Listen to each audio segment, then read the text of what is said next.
फार उत्साहात बोलतायत आणि म्हणून मी म्हटलं की प्रत्यक्षामध्ये कर्जमाफीची अवस्था काय होती सरसगट याचा लेखाचिठ्ठाच मी आज येताना घेऊन आलोय. उद्धव ठाकरेंची सरसगट कर्जमाफी म्हणजे बनवाबनवी पार्ट 2 होती. उद्धव ठाकरे यांची सरसगट कर्जमाफी म्हणजे शेतकऱ्यांसाठी सरसगट कर्जमाफी नव्हती, तर त्यांच्यासाठी सत्तेचा मार्ग होता. उद्धव ठाकरेंनी केलेली सरसगट कर्जमाफी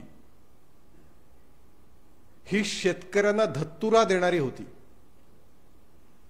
ग्रामीण भागातले जे आहेत त्यांना धत्तुरा देणं म्हणजे काय असतं माहिती असेल. त्यामुळे जी कर्जमाफीची घोषणा मी आलेल्या पहिल्या बैठकीमध्ये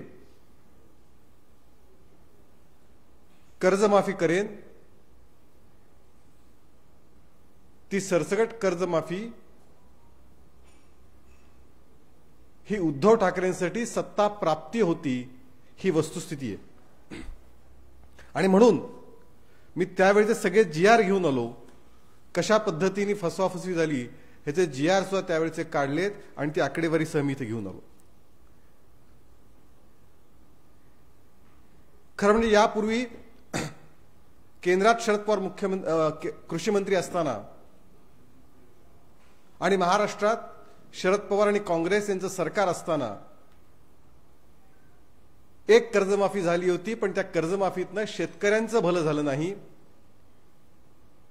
तर केवळ बँकांचं भलं झालं. शेतकरी मात्र तिथेच राहिला. आणि त्याच्यामुळे त्यानंतर ज्यावेळी युतीचं सरकार आलं 2014 मध्ये देवेंद्रजी मुख्यमंत्री झाले, त्यावेळी पुन्हा एकदा हा विषय मोठ्या प्रमाणात शेतकऱ्यांच्या अस्वस्थतेतून, शेतकऱ्यांच्या दुरावस्थेतून हा विषय पुढे आला आणि 2017 मध्ये माननीय देवेंद्रजी यांनी पहिल्यांदा शेतकरी कर्जमाफी केली होती आणि ती खरी कर्जमाफी होती. आता उद्धव ठाकरे जे दावा करतायत, पहिल्या दिवशी मी आलो आणि बैठकीमध्ये सरसगट कर्जमाफीचा निर्णय घेतला, तो अत्यंत खोटा, दिशाभूल करणारा आणि शेतकऱ्यांवरती पूर्णतः अन्याय करणारा आहे. माझ्याकडे आता म्हणजे काय होतं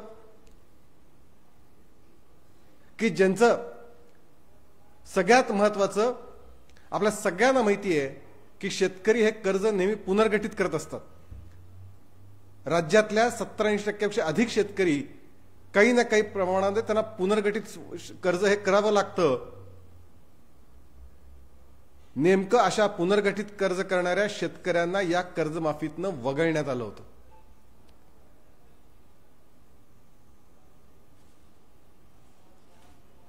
त्यामुळे जो या योजनेचा हेतू होता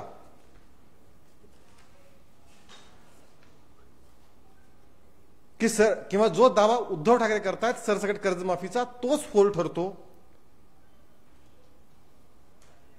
आणि म्हणून महात्मा ज्योतिराव फुले कर्जमुक्ती योजना 2019 ही जी उद्धव ठाकरेंनी केली होती पहिल्याच्यामध्ये, मी GR मधला शासन निर्णय वाचून दाखवतोय.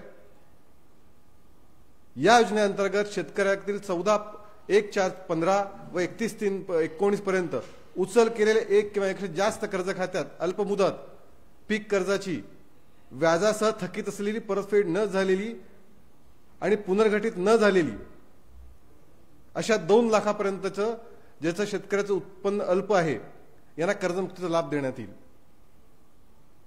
अल्पमुदत कर्जाचे पीक पुनर्गठन, मध्यम मुदत कर्जात रूपांतर केलेल्या पुनर्गठन वाचा या योजनेअंतर्गत 1/4/15 ते 31/3/19 पर्यंत वाटप केलेल्या अल्पमुदत पीक कर्जाचे पुनर्गठन, फेर पुनर्गठन करून मध्यम कर्जात रूपांतर केलेल्या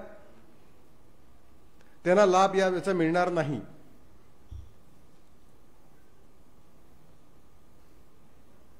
त्यामुळे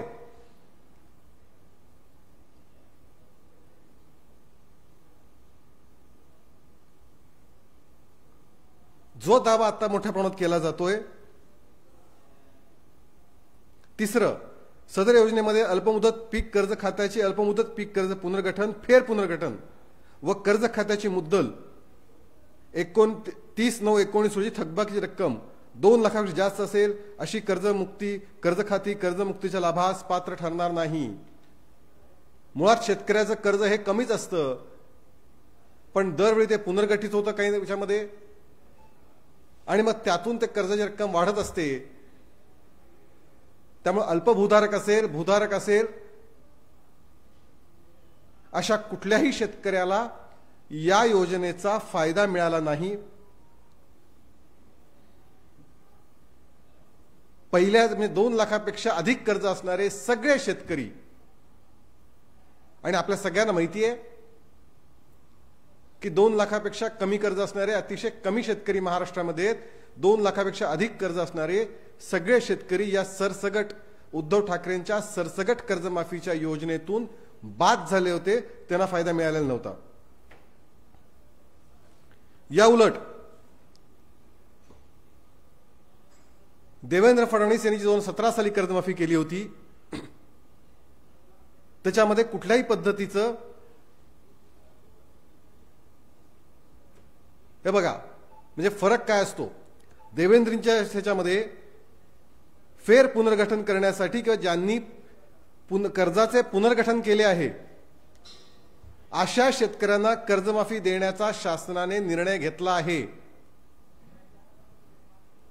ज्या लोकांनी पैसे भरलेत त्यांना सुद्धा कर्जमाफी, ज्यांनी कर्ज फेडण्यासाठी पैसे भरत आलेत, कर्ज फेडलंय, त्यांना सुद्धा प्रोत्साहनपर लाभ देवेंद्रजींच्या कर्जमाफी देण्यात आला होता. आणि कुठल्याही प्रकारच्या जमिनीची बाकी कुठल्याही अटी न ठेवता 1.5 लाखापर्यंतच्या सर्व कर्जांना कर्ज माफ केलं होतं. त्यामुळे या 2 कर्जातला फरक आहे. महात्मा ज्योतिराव फुले शेतकरी कर्जमुक्त योजना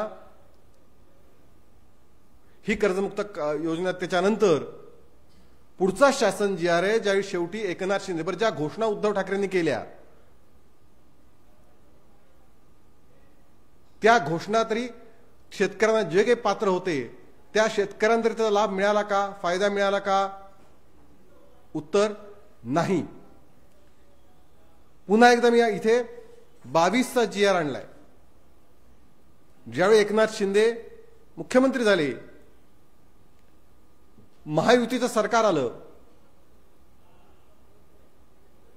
त्यावेळी पुन्हा एकदा नवीन निर्णय घेण्यात आला आणि त्या निर्णयातला दुसरा मुद्दा मी वाचून दाखवतोय.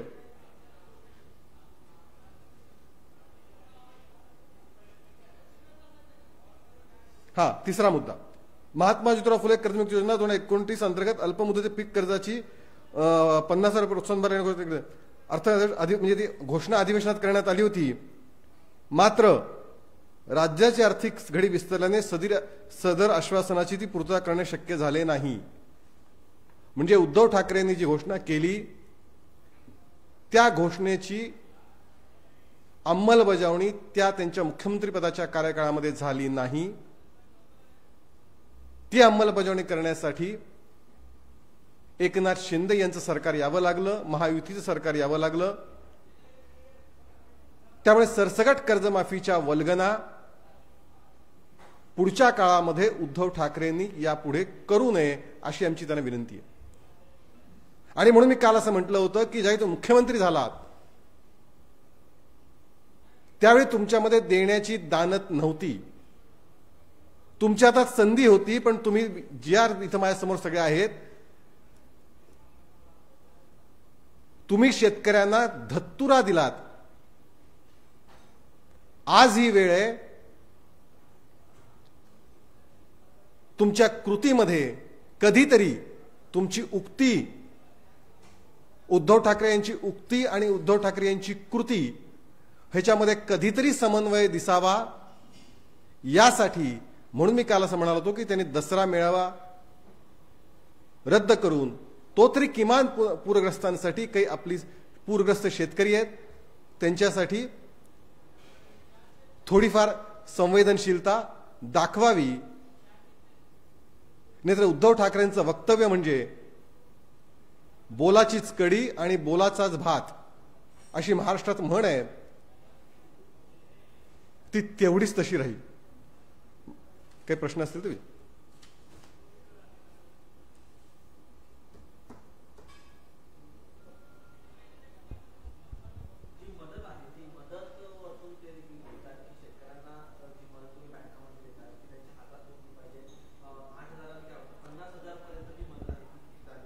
मुळामध्ये एक सगळ्यात पहिल्यांदा लक्षात घ्या, महाराष्ट्रामधल्या काँग्रेस, शरद पवार गट आणि उद्धव ठाकरे हे वारंवार पंजाबचं उदाहरण इथे दिलं जात आहे की पंजाब सरकारने 50,000 हेक्टरी मदत घोषित केली आहे आणि ती शेतकऱ्यांना मिळाली आहे. मुळात हे तद्दन खोटं आहे. काल संध्याकाळपर्यंत पंजाबच्या शेतकऱ्यांना तिथल्या सरकारकडून 1 पैशाचीही मदत झालेली नाही. या उलट महाराष्ट्रामध्ये महाराष्ट्र सरकारने तातडीने 2200 कोटी रुपयाचा निधी दिला. शेतकऱ्यांना काही त्या ठिकाणी बाकी सगळ्या गोष्टी असतील, किट असतील, जेवण खाण्याची काही व्यवस्था असेल, काही बाकी अन्य स्वरूपाची मदत असेल, ती करण्याचं काम सुरू केलं. त्यामुळे या ठिकाणी संवेदनशीलता जी असते ती या सरकारने दाखवली आणि त्या दृष्टीने सरकार पावलं टाकतंय. या सरकारने प्रत्येक शेतकरी उभा राहायला पाहिजे पुन्हा एकदा, कारण महाराष्ट्रातली मराठवाड्यातली विशेषतः परिस्थिती खूप गंभीर आहे.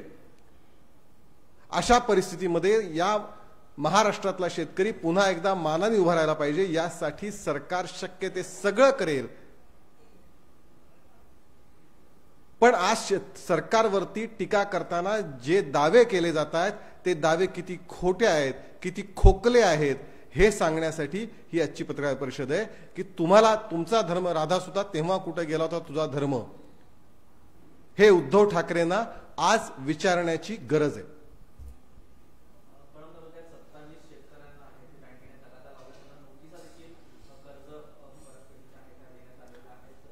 मला असं वाटतं की या संदर्भामध्ये सरकार तातडीने पावलं उचलेल आणि त्या शेतकऱ्यांना दिलासा दिला जाईल.